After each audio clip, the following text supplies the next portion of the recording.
হেমোহিম এই নামটা ইদানিং বেশ শোনা যাচ্ছে তাই না? এটা আসলে একটা ভেষজ হেলথ সাপ্লিমেন্ট। তো চলুন আজের প্রচারমূলক তথ্যগুলো একটু ঘেটে দেখা যাক।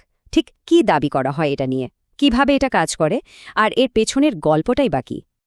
আচ্ছা, একটা ব্যাপার কি কখনো ভাবা হয়েছে? আমাদের শরীরের ভেতরে যে একটা আস্ত রক্ষী বাহিনী আছে, যারা দিনরাত পাহারা দিয়ে চলেছে, তারা যদি হঠাৎ একটু ঝিমিয়ে পড়ে বা ধরুন ক্লান্ত হয়ে তাদের কাজটা কমিয়ে দেয়, কি হতে পারে তখন? ঠিক এই চিন্তাটা দিয়েই শুরু করা যাক আজকের আলোচনা। ব্যাপারটা সহজে বোঝার জন্য একটা দারুণ উপমা আছে।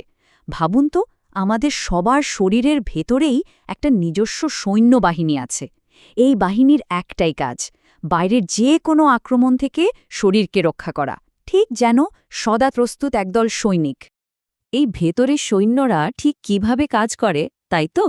ধরুন, নিঃশ্বাসের সাথে কোনো জীবাণু ফুসফুসে ঢুকে পড়ল, ব্যাস, সঙ্গে সঙ্গে ম্যাক্রোফেজের মতো কোষগুলো, মানে আমাদের সেই সৈন্যরা, ছুটে এসে সেগুলোকে চিনে ফেলে আর গপ করে গিলে ফেলে। এভাবেই তারা আমাদের শরীরে দুর্গটাকে রক্ষা করে। কিন্তু এই যে এত শক্তিশালী একটা প্রতিরক্ষা ব্যবস্থা, সেটাও তো মাঝে মাঝে দুর্বল হয়ে পড়ে। কেন? ব্যাপারটা অনেকটা একটা ফসলের ক্ষেতের মতো। যেমন ধরুন, খরা বা পোকামাকড় একটা সুন্দর ক্ষেতকে নষ্ট করে দেয়, ঠিক সেভাবেই আমাদের শরীরের রোগ প্রতিরোধ ক্ষমতারও কিন্তু কিছু শত্রু আছে। আর সেই শত্রুগুলো কিন্তু আমাদের খুব কাছে, আশেপাশেই আছে। যেমন মোবাইল ফোন বা টিভি থেকে আসা রেডিয়েশন, চারপাশের পরিবেশ দূষণ, প্রচণ্ড মানসিক চাপ আর নানা রকমের ইনফেকশন।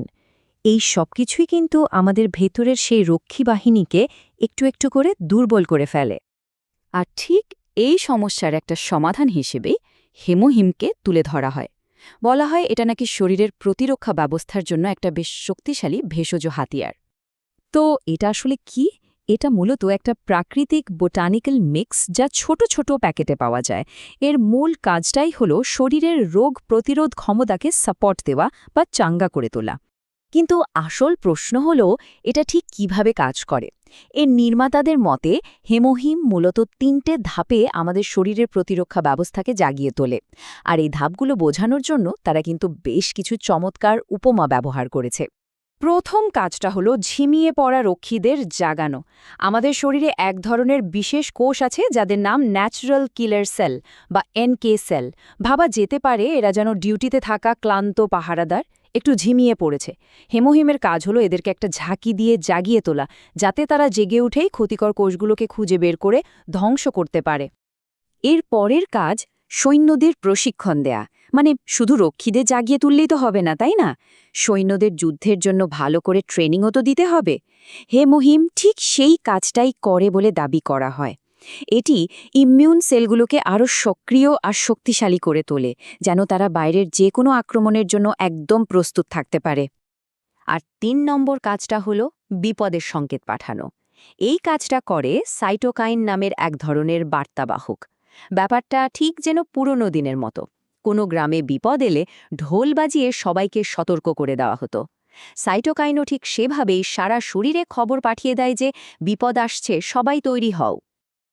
তো এই যে এত সব দাবি দেওয়া, এর পেছনের ভিত্তিটা আসলে কি? চলুন এবার এর গবেষণা আর স্বীকৃতির গল্পটা একটু দেখে নেওয়া যাক। এর উৎপত্তির দিকে তাকালে দুটো বেশ বড় নাম সামনে আসে। এর গবেষণা আর উন্নয়নের দায়িত্বে ছিল Korea atomic energy research institute বা KERI। এটা কিন্তু একটা জাতীয় গবেষণা প্রতিষ্ঠান, আর এটি প্রস্তুত করে কোলমার BNH। আর এটা কিন্তু চটজলদি বানিয়ে ফেলা কোনো জিনিস নয়। বলা হয়ে থাকে এই একটা পণ্য তৈরি করতে তাদের সময় লেগেছে পাক্কা ৮ বছর। এটিকে একটি জাতীয় প্রকল্প হিসেবেও দেখা হয়। এর ফর্মুলার মূলে রয়েছে মূলত ৩টি প্রধান ভেষজ উপাদান: অ্যাঞ্জেলিকা গিগাস, নেরিয়াম অফিশনাল এবং পেওনিয়া জাপনিকা। শুধু তাই নয়, এটি কোরিয়ার খাদ্য ও ওষুধ নিরাপত্তা মন্ত্রণালয় অর্থাৎ MFDS এর কাছ থেকেও একটি কার্যকরী স্বাস্থ্যকর খাদ্য হিসেবে অনুমোদন পেয়েছে।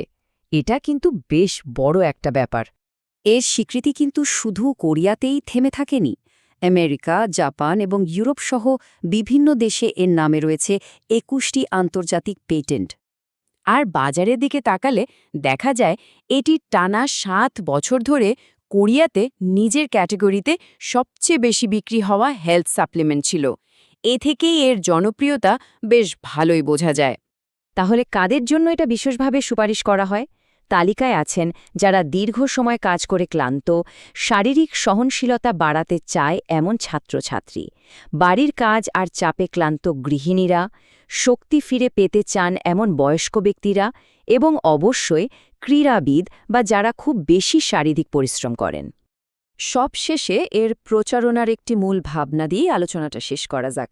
ভাবনাটা হলো, যেমন একটি সুস্থ আর শক্তিশালী চারাগাছ ভবিষ্যতে একটা দারুণ ফসল দেয়, ঠিক তেমনি একজন মানুষ সুস্থ থাকলে তার পরিবারও সুখী হয়।